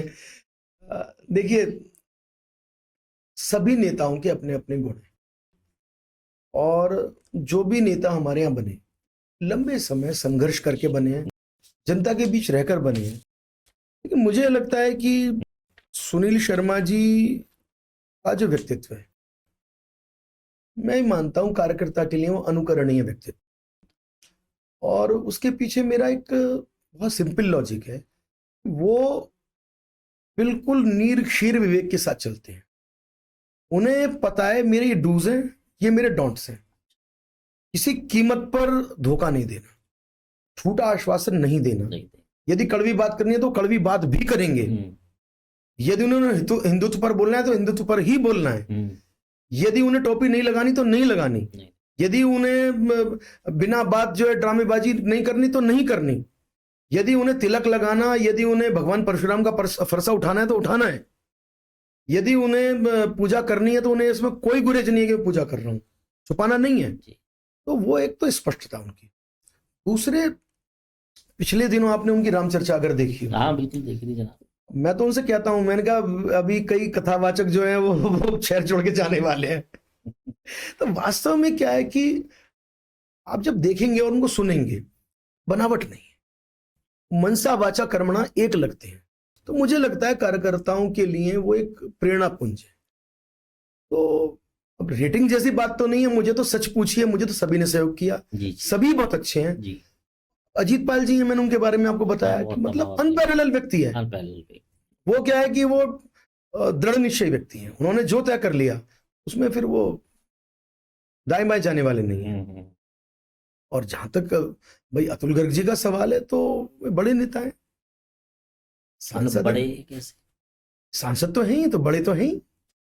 अच्छा, मतलब सांसद बड़ा नेता माना जाता है, आप छोटा मानते हैं सांसद? नहीं मेरा मैं तो नहीं, फिर आप ना आप बातों को नहीं, मैं थोड़ा बड़ा जो शब्द आपकी हिंदी से निकल गया शब्द को, इससे इसको समझने की जरा कोशिश कर रहा था। हमारे शब्द का डाइसेक्शन करेंगे। चलिए साहब, नहीं बिल्कुल ठीक बात है, आपका स्नेह आपका प्यार जग जाहिर है, और प्रभु इसे यूं ही बनाए रख के हम सबकी इसमें शुभकामनाएं हैं। आपका चाचा भतीजे का प्यार, बाकी तमाम लोगों का प्यार, सुनील जी की तरफ आपका स्नेह, माननीय अजीत जी की तरफ आपका स्नेह, सब ऐसे बना रहे ईश्वर, संजीव जी की तरफ आपका स्नेह ऐसे बना रहे। तो कुछ ये कुछ मुद्दे थे जो जिला गाजियाबाद को हमने डिस्कस किया, जो डायरेक्ट आपसे अटैच थे, बिल्कुल उससे हमने आपको उनको छूने की कोशिश करी, और आप बड़े सच्चाई से उन चीज़ों का जवाब दे रहे हैं, इसलिए सबसे महत्वपूर्ण है। कुछ ऐसे मुद्दे हैं जो अब प्रदेश लेवल की मैं बात करूंगा, राष्ट्र लेवल की बात करूंगा, और उन पे भी चर्चा बहुत जरूरी है। आपका विवेक जानना बहुत जरूरी है, क्योंकि आने वाले टाइम में जिले गाजियाबाद से कब आप प्रदेश में या राष्ट्र में चले जाएं, ये भी इस पार्टी में सचमुच योग्यता के तौर पे होता है, और पूर्ण योग्य आप हैं। अभी जो कुछ विवादों को लेकर मैं बात करूंगा, सबसे पहला विवाद है वो मराठी भाषा का विवाद सर, जो चल रहा है महाराष्ट्र के अंदर, इसके ऊपर आप क्या बताना चाहेंगे संक्षिप्त में? भाषा तो मराठी भाषा भी हमारी मातृभाषा है जी, और महाराष्ट्र ने पूरे भारत का मार्गदर्शन, शिवाजी महाराज ने मार्गदर्शन किया, पूज्य डॉक्टर हेडगेवार जी ने मार्गदर्शन किया, परम पूज्य हमारे माधवराव सदाशिवराव गोलवलकर जी से लेके आज तक पूरा महाराष्ट्र पूरे देश का मार्गदर्शन करता आया है, समर्थ गुरु रामदास जी के जमाने से। और मराठी भाषा हमारी हृदय की भाषा है, और कोई इस भाषा के प्रति किसी के मन में कोई बात ही नहीं है। लेकिन ये भी स्पष्टता होनी चाहिए कि हिंदी पूरे भारत की मातृभाषा, तो और हमारी लिंक लैंग्वेज है, हम सभी पूरे भारत में हिंदी के प्रति एक अगाध श्रद्धा है, वो हमारी राष्ट्रभाषा भी है, तो इसमें विवाद वाली बात ही नहीं है। ये देखिए, उसका राजनीतिकरण हो रहा है इस भाषा का, जिस पार्टी के पास कोई बेस नहीं बचा, वो कोई नहीं कर रहा, कोई मुद्दे नहीं बचे, तो वो तो की बात है ना, ये सब पब्लिक को बरगलाने की बात कर ही नहीं। तो आप पूर्ण रूप से इससे सहमत हैं, और आप जानते हैं मुद्दा बड़ा छोटा है, करते रहिए जिन्हें करना है। अब भाजपा लगातार जीत रही है, जी जी जी, और जीतेगी, बहुत सुंदर। ये सब नहीं करना चाहिए। तमाम जिहाद चल रहे हैं, हाँ, धर्मांतरण की बातें हो रही हैं, कभी लव जिहाद हो जाती है, कभी जिम जिहाद की बात चल रही है। अभी छंगूर बाबा का भी एक, ये पता नहीं बाबा कहाँ से निकले आए, 80-90 साल के, इस बारे में आप क्या बताना चाहेंगे? इतना बड़ा रैकेट इतने समय से चल रहा है, हमारी आईबी सीबीआई लोग। देखिए बिल्कुल, देखिए अटल जी ने एक बार कहा था, होकर स्वतंत्र कब चाहा है, करना मैंने जग को गुलाम, मैंने तो सदा सिखलाया है करना अपने मन को गुलाम, गोपाल राम के नामों पर कब मैंने अत्याचार किए, कब दुनिया को हिंदू करने घर घर में नरसंहार किए, कोई बताए काबुल में जाकर कितनी मस्जिद तोड़ी, भूभाग नहीं शत शत मानव हृदय जीतने का निश्चय, हिंदू तन मन हिंदू जीवन, रग रग हिंदू मेरा परिचय। हिंदू तो कभी नहीं चाहता धर्मांतरण कराना। पूरे विश्व की पहली मस्जिद केरल में भारत में बनी, पूरे विश्व में इस्लाम के 62 सेक्ट्स हैं, फिरके 62 हैं, दुनिया के किसी देश में नहीं है, भारत में 62 के 62 पाए जाते हैं। हमारे यहाँ तो कभी किसी इस्लामिक व्यक्ति को छोटा समझा नहीं गया, कभी धर्म के आधार पे कुछ नहीं हुआ। भारत पाकिस्तान का बंटवारा धर्म के आधार पर हुआ, कड़वा सच है। बिल्कुल ठीक। आज पाकिस्तान में कितना हिंदू है? बिल्कुल ठीक बात है, 1% भी नहीं रह गया। बताइए कौन कहाँ चले 15% गए? से 1% हैं? रह गया। और और यहाँ 3% से 40% के मतलब आसपास जो भी 20, कहते हैं, 25, हाँ, 15, 18 जो भी उनका जबरदस्त फ्लरिश हो रहे हैं, वो फ्लरिश हो रहे हैं। सिटीजनशिप अमेंडमेंट एक्ट लाके हिंदू, सिख, ईसाई, बौद्ध, जैन, पारसी, ये 6 कम्युनिटी, हिंदू, सिख, ईसाई, बौद्ध, जैन और पारसी, ये 6 कम्युनिटी यदि पाकिस्तान या बांग्लादेश या अफगानिस्तान इन तीनों देशों में कहीं भी हैं तो वो भारत में आएंगे और उनको भारत मां अपनी गोदी में शरण देगी, उनको नागरिकता मिलेगी। नागरिकता संशोधन अधिनियम ये मोदी जी लेकर आए, मोदी जी, नहीं तो उनके प्राण वहां चले जाते। तो ये सब जो हो रहा है धर्मांतरण के नाम पर और ये जिहाद के नाम पर, ये तो बहुत ही निंदनीय है, ये टॉलरेबल नहीं है, नहीं होना चाहिए। ऐसे लोगों तो आप क्या सजा इन लोगों के लिए सोचते हैं आप? और ऐसे लोगों के साथ जो सम्मिलित है उनके लिए क्या सजा? मेरे सोचने से तो नहीं होगा, लेकिन ये निंदनीय है और कानून है इसके ऊपर, कठोर कानून है और कठोर कानून बनाए जा रहे हैं। कानून के अंतर्गत इस पर पूरा का पूरा ये दंडनीय अपराध है और दंड मिलना चाहिए जी। ये सब नहीं, ये टॉलरेबल नहीं है। वर्तमान में सर इसी से संबंधित बता रहा हूँ, वर्तमान में एक जो हमारी जो वर्तमान में महापौर भी हैं, उनका एक वीडियो वायरल हुआ था, तमाम सब लोगों ने देखा, मजार को लेके वो तमाम वहां पर वो किसी आपको है जानकारी, उसको डांट रही थी, वो सही डांट रही हैं। आप ये देखिए कि एक मजार जो कि मजार का कंसेप्ट इस्लाम में नहीं है, पूरा इस्लाम ये कहता है कि मजार नाम की हमारे कोई चीज नहीं है। जो मोहम्मद साहब की स्मृति में उनकी कब्र है उसके लिए भी नियम है कि ये इतनी उंगली, 4 उंगली ऐसे कर लीजिए, 4 उंगली, इससे ऊपर जमीन से ऊपर नहीं होनी चाहिए, वो भी पक्की नहीं होनी चाहिए। यदि पक्की कब्र है तो इस्लाम के हिसाब से वो नॉन इस्लामिक एक्ट है। हाँ, कब्र का उनका कोई कंसेप्ट नहीं है, मजार का कोई कंसेप्ट नहीं है ही नहीं। लेकिन वो मजार तो मुझे लगता है कि अभी ऐसा फीडबैक था कि वो तो वही है साहब। ऐसा है, मजार को तोड़ने का मेयर साहब का कोई इरादा भी नहीं था। वो क्या है, मजार के नाम पर उसको बड़ा करना, चबूतरा बनाना, चबूतरे के बाद चबूतरे को बड़ा करना, फिर बड़ा करके चारों तरफ बाउंड्री बनाना, फिर बाउंड्री बना के ऊपर जो है वो एक एनक्रोचमेंट करके ऊपर शेड डालना, शेड डाल के बाहर व्यापार करना, इधर जो है वो हिंदुओं को वर्ग लाके इसमें जो है आप अगरबत्ती दिखाओ, दीपक जलाओ, प्रसाद चढ़ाओ, फिर उनसे पैसे उगाना, उस सबको उन्होंने रोका है। एक सवाल इसमें यही आता है, क्या हमारे नेता भारतीय जनता पार्टी के, हमारे नहीं कहूंगा, मैं तो देखिए पत्रकारिता में हूँ तो मैं तो निष्पक्षता से बात करता हूँ, क्या भारतीय जनता पार्टी के नेता ऐसे मुद्दों को उठा के बीच में छोड़ के नहीं चले जाते? कभी नहीं छोड़ते साहब। ये मजार अगर वहां पर अभी भी है और वहां पे और आसपास साफ सफाई हो रही है, ग्रीन आप कुछ नहीं, बिल्कुल सब दिख रहे हैं, बिल्कुल ऐसा नहीं। आप ये देखिए कि गाजियाबाद में हम लोगों ने वादा किया मानसरोवर भवन लेकर आएंगे और लोगों ने कहा मानसरोवर ही क्यों, खूब विरोध करने के बाद भी मानसरोवर भवन लेकर आइए, आप देख कर आइए। उसमें भगवान शिव के भक्तों को मानसरोवर भवन से जब यहाँ से भेजा जाता है तिलक करके, पटका डाल के, उनको किट दे के, और जब वो यात्रा पूरी करके आते हैं तो 1 लाख रुपए उत्तर प्रदेश सरकार देती है। क्या छोटी बात है? नहीं, ये सब तो बहुत गौशालाएं चला रहे हैं, जी, नंदीशालाएं चला रहे हैं, और माननीय योगी जी ने प्रति गौवंश 30 रुपए प्रतिदिन, महीने का 900 रुपए, यदि 100 गायें तो 90,000 रुपए महीना।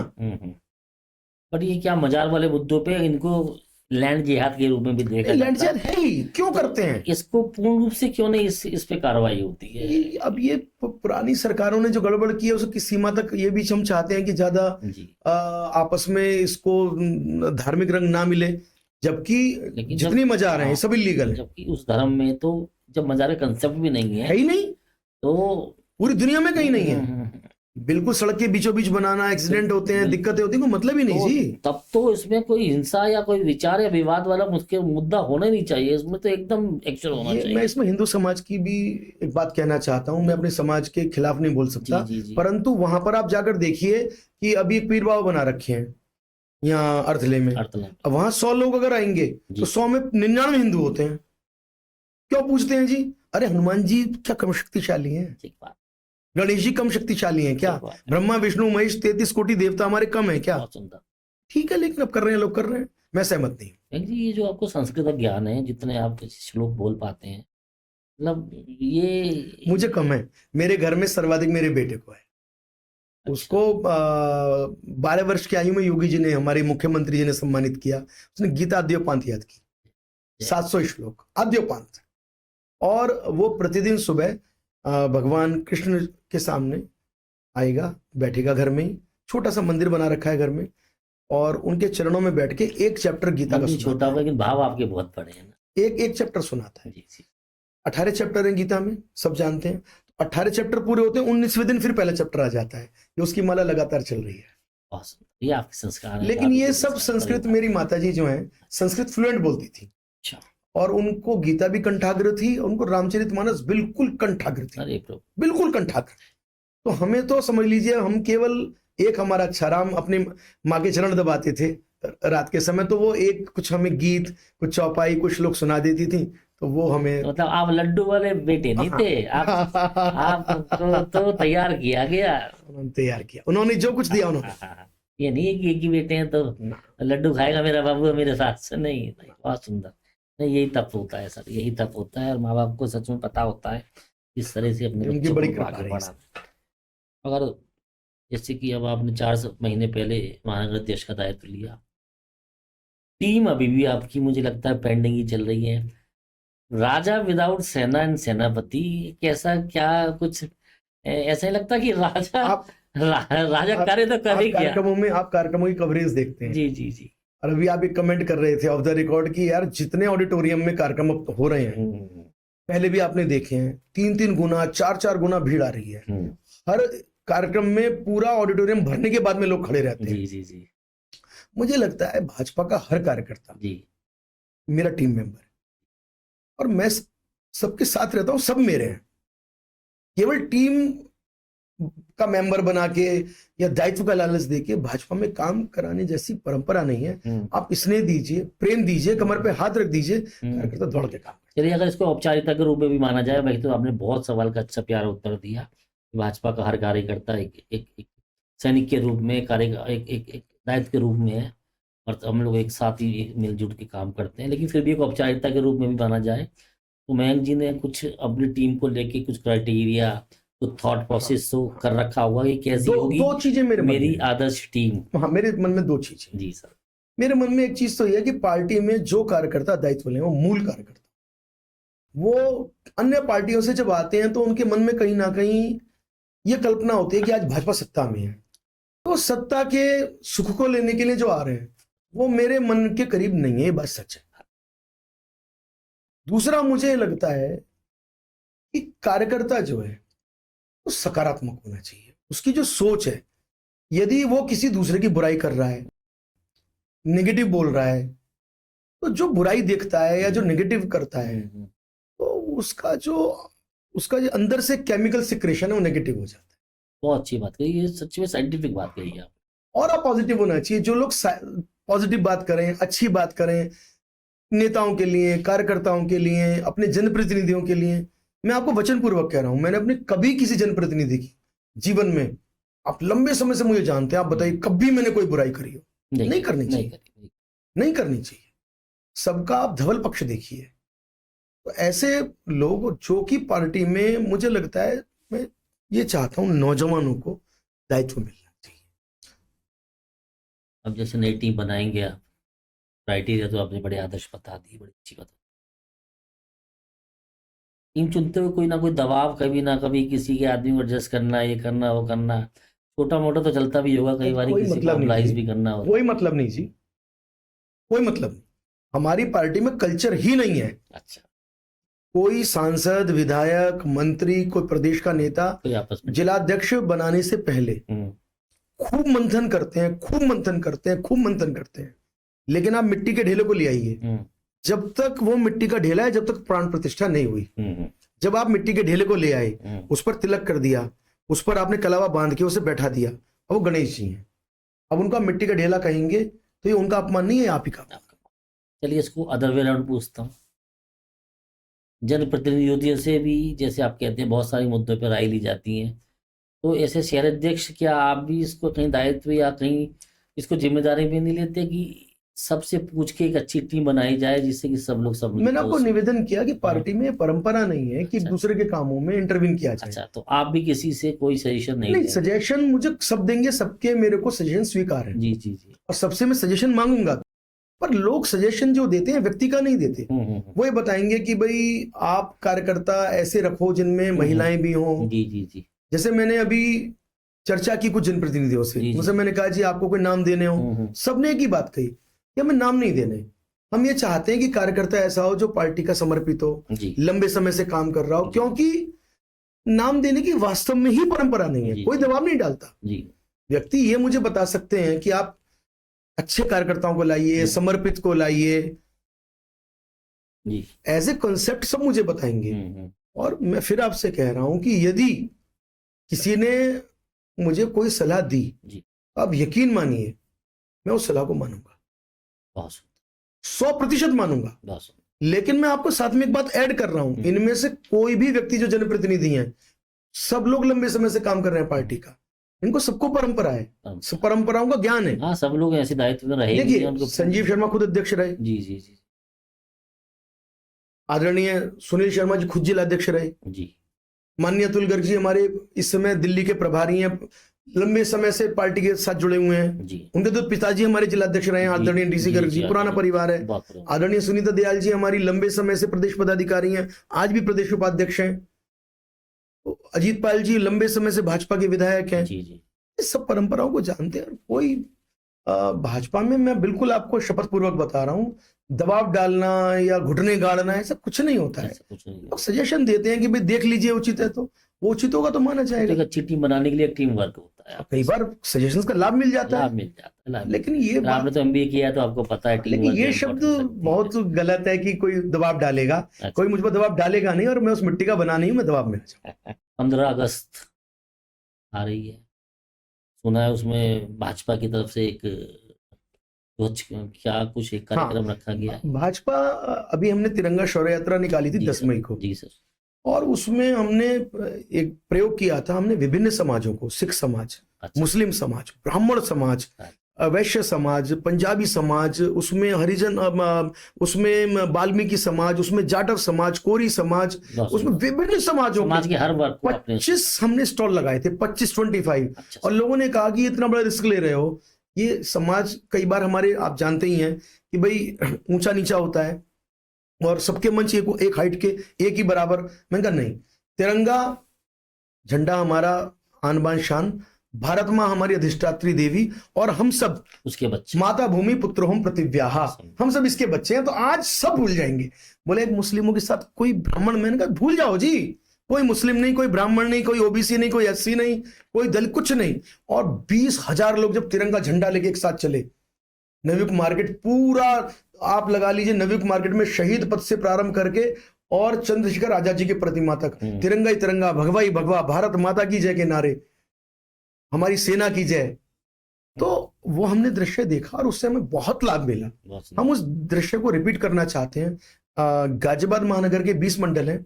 प्रदेश नेतृत्व की अपेक्षा ये है कि हर मंडल में एक बड़ी तिरंगा यात्रा निकले, और इस बार हमने मन में तय किया है हम बहनों को नेतृत्व देंगे। बहनें हमारी बुलेट चलाएं, बहनें आगे चलें, बहनों के हाथ में तिरंगा झंडा हो, बहनें लक्ष्मीबाई का रूप बनाकर आए, सोफिया कुरैशी का रूप बनाकर आए, बहनें हमारी जो है वो एक लगे कि हाँ कोई दुर्गा भाभी का रूप बनाकर आए। आपको संगठन से ऊपर से आती है, ये भी आपकी आउट ऑफ बॉक्स थिंकिंग चल रही है? ऐसा नहीं है, सारा का सारा तो हमारे को जो भी निर्देश है वो हमें प्रदेश से आता है। उसको और कैसे बेहतर, लेकिन वो ये कहते हैं कि आप बेहतर से बेहतर कीजिए, तो हम उसमें आप ये लगा लीजिए अपनी कोई कसर नहीं छोड़ेंगे, इतनी सुंदर तिरंगा यात्रा निकालेंगे।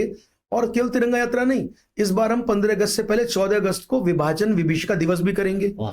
सिंध के, मुल्तान के, पंजाब के वो विस्थापित परिवार जो वहां गुंडों ने वहां से पीटकर भगा दिए, वो आज यहाँ पर आकर गाजियाबाद में सम्मान से जी रहे हैं, भारत माँ की सेवा कर रहे हैं। हम उनका उस दिन अभिनंदन करेंगे, उनके अनुभवों को सुनेंगे, उनको किस प्रकार वहां से भगाया गया, किस प्रकार उनको वहां से कष्ट देकर, उनको विभाजित करके उनकी जमीनें छीनी गई, उनको खाली हाथ वहां से भगाया गया। इसमें से किस तरह से टीम आपने क्रिएट कर रखी है? इसमें हर मंडल में हमने 5-5 अपने कार्यकर्ताओं की टीम बनाई है। 100 लोगों की कोर टीम है इसके अंदर। संयोजक जो होते हैं हर मंडल में संयोजक, 2-2 सह संयोजक, वो बिल्कुल प्रदेश का फॉर्मेट है। उसी फॉर्मेट को हम अक्षरशः पालन करते हैं, अपना उसमें हम कोई दिमाग नहीं। ये कहाँ पे होने वाला है फंक्शन आपका? ये हमारे जैसे हमारे 20 मंडल हैं, तो उसमें एक मंडल मान लीजिए शहर मंडल, विजयनगर, प्रताप विहार, क्रॉसिंग, या अर्थला हो गया, मोहन नगर हो गया। हर मंडल में एक हम कार्यक्रम मुख्य बाजार में करेंगे, तो 20 बड़े कार्यक्रम होंगे। 20 बड़े कार्यक्रम कितने दिन में होंगे ये केवल 3 दिन में। अच्छा सर। 13, 14, 15। ओहो, बैक टू बैक बड़ा आपका। बैक टू बैक ये बड़ा कार्यक्रम होगा। वाह, चलिए बहुत शुभकामनाएं पहले से ही आपको उसके सक्सेस के लिए। अब चलते चलते बहुत समय लिया आपका, आपने भी हमको बहुत समय दिया, बहुत बहुत धन्यवाद, आपका आशीर्वाद। मयंक गोयल से मैं थोड़ा सा व्यक्तिगत होना चाहता हूँ, कुछ ऐसी बातें पूछना चाहता हूँ जो राजनीति बड़े बड़े कार्यों में कई बार आदमी की पर्सनल बातें जो होती हैं, जो उसको टचिंग लगती हैं, अच्छी लगती हैं, वो कहीं जिक्र नहीं आ पाती हैं। उन चर्चाओं में मैं जाऊंगा। जैसे कि अगर मैं पूछूं आपका दिनचर्या शुरुआत कैसे होती है, तो मयंक जी क्या बताएंगे इस बारे में? बिल्कुल फिक्स है साहब, हमारी ज्वाइंट फैमिली है। घर में हमें घर के सदस्य के नाते रहना होता है जी। और सबसे छोटा सदस्य घर का जो है वो 1 वर्ष का है। अच्छा। मेरे सबसे छोटे भाई हैं, मेरे जो चचेरे भाई हैं, पीयूष उनका बेटा है। जी सर। श्रीयुक्त नाम है, वो 1 वर्ष का है। और मेरे पूज्य पिताजी हैं, शायद 73, 74 हो गए। जी जी। हम सबको साथ रहना होता है, साथ एक दूसरे की मर्यादा रखनी होती है। बच्चे विद्यालय जाते हैं सवेरे 6:30, 7 बजे, तो पूरे घर में सभी को 5:30, 6 के बीच में उठना ही होता है। रात को कितने बजे सोए, कितने तक के सो जाते हैं 11, 12 तक सभी सो जाते हैं और सुबह समय से उठ जाते हैं। और हम लोग पूर्ण शाकाहारी हैं, 100% वैष्णव हैं। बहुत ईश्वर का ध्यान, सुमिरन, थोड़ा व्यायाम, और सुबह हर हाल में एट एवरी कॉस्ट में 8 बजे घर के आंगन के बाहर ही हमारे जो है वो एक चौपाल है। जी जी। जो सामाजिक लोगों के लिए एक प्रकार से 50 से 100 कुर्सियां रहती हैं। तो उस समय लोग 8, 8:15 से लोग आने लगते हैं और मैं भी स्नान ध्यान करके पहुंच जाता हूँ। 8 से 11 तक मेरा जनता से मिलना, भाजपा कार्यकर्ताओं से मिलना, कोई जनप्रतिनिधि आ रहे हैं, कोई पार्षद आ रहे हैं, कोई सामाजिक लोग आ रहे हैं, कोई संत महंत आ रहे हैं, वो सब उनसे मेरा एक स्नेह मिलन का कार्यक्रम रहता है। महानगर अध्यक्ष की भूमिका में आप एडमिनिस्ट्रेटिव काम भी देखिए या संगठनात्मक काम भी देखिए? संगठनात्मक काम देखना हमारा बिल्कुल एक तरीके से कोर है, वही देखना है। जी जी जी। परंतु यदि कोई एडमिनिस्ट्रेशन से रिलेटेड बात आती है, कोई कार्यकर्ता परेशान है, जी जी, किसी को, देखिए मेरा मानना है 90% काम योगी सरकार में, 95% काम कार्यकर्ताओं के हो रहे हैं। और 5% यदि किसी को कोई समस्या है या किसी की मिसअंडरस्टैंडिंग है, मिस इंटरप्रिटेशन हो रही है, तो उसके लिए मैं विधायक जी को, सांसद जी को, मेयर साहब को, माननीय सुनील शर्मा जी को निवेदन करता हूं। और कई बार कई अधिकारी ऐसे हैं कि जो बहुत मुझे अच्छे लगते हैं, जिनसे मेरा परिचय है, तो उनको मैं चिट्ठी भी लिख सकता हूँ, निवेदन भी कर लेता हूँ। तो इसमें कोई खास बात नहीं, नॉर्मल रूटीन वर्क, एडमिनिस्ट्रेशन काम कर लेते हैं। तो भोजन की बात करें आपने कि वैष्णव है, फिर भी भोजन में क्या अच्छा लगता है आपका? एक थाली अगर आपके लिए सजानी हो, कभी मयंक जी आपको आज एक बात बताऊं, आज आपको एक बात बताऊं ज्वाइंट फैमिली की। जी जी। आप हमारे घर के 5 साल के बच्चे से भी पूछेंगे ना कि तुम क्या खाओगे, बताएगा नहीं। उसका कारण ये, उसे पता है कि मैं तो कह दूंगा मीठा बना लो। अच्छा। और जब मीठा बन जाएगा, दादाजी खा लेंगे मीठा, तो उनकी शुगर हाई हो जाएगी। अरे तो उसको पता है, वो बताएगा नहीं, वो कहेगा दादी जी जो आपको अच्छा लग रहा है वो आप बनाओ। तो हमें ये बहुत ज्यादा ऐसा अधिकार नहीं है। जो भगवान को समर्पित हो जाता है, जो प्रसाद हो जाता है, फिर वो बहुत ही अच्छा हो जाता है। बहुत बड़े विचार है। वैसे तो तमाम व्यवस्था है आपकी, फिर भी कभी कभी तो बच्चों का, घर का, भाभी का मन करता होगा बाहर खाने के लिए, घूमने के लिए, तो वो समय कैसे निकाल पाते हैं? जैसे कोशिश ये करते हैं कि जैसे हम साल में एक बार, पिछले साल हम महाकाल जी चले गए उज्जैन। अच्छा, घूमने भी प्रभु के चरणों में जाते हैं। हाँ, बहुत आनंद रहता है। जैसे अभी हम बहुत दिनों से प्लानिंग कर रहे हैं, हम खाटू श्याम जी के लिए एक दिन निकालेंगे। अच्छा। खाटू श्याम जी को बहुत हम हृदय में हमारे रहता है हर वक्त। और पशुपतिनाथ जी के दर्शन करने का 17-18 वर्ष से हर वर्ष प्लान बनता है, और भगवान शायद इस बार बुला लेंगे। तो ऐसे कोशिश करते रहते हैं, घूमते रहते हैं, और वैसे बड़ा एंजॉय करते हैं। मेरी पत्नी ने संगीत में प्रभाकर किया है, हारमोनियम में, बेटे को हारमोनियम आता है। अच्छा। मैंने तबले में मतलब पारंगत तो नहीं हूँ, लेकिन मेरे जो गुरु थे उड़ीसा के, श्री शरद चंद्र पात्रो, क्योंकि मैंने बहुत ज्यादा ऐसे धार्मिक कार्यों में मयंक जी को तबले पे देखा है, या इवन मुझे लगता है आपकी वॉइस भी अच्छी। अभी मुझे कल किसी नेता ने बोला, नाम मत पूछिएगा अब आपको, क्योंकि नाम पूछेंगे तो बताना पड़ेगा। उसने कहा मयंक तो जो तबलची है।